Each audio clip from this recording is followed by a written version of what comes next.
Students pile onto the hayrack ride. Hi, good morning.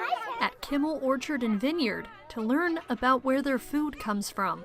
Get the bees now. Go on either side. You know, it's literally a living outdoor classroom.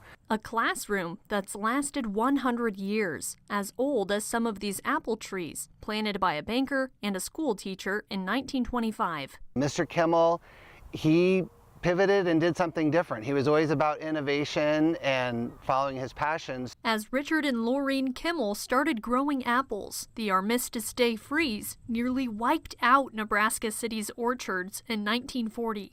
During that time, after he replanted the orchard, he actually started to grow tomatoes that he could harvest and sell to a local soup company in Nebraska City.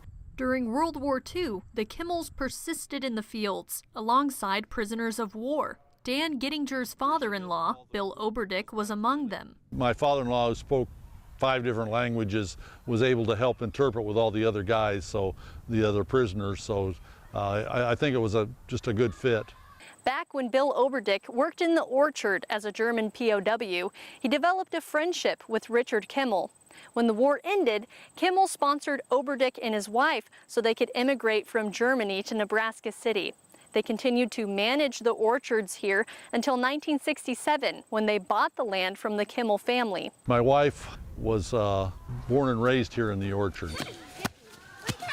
And then in 1995, when my father-in-law retired, I purchased the orchard from him and ran it until 2000.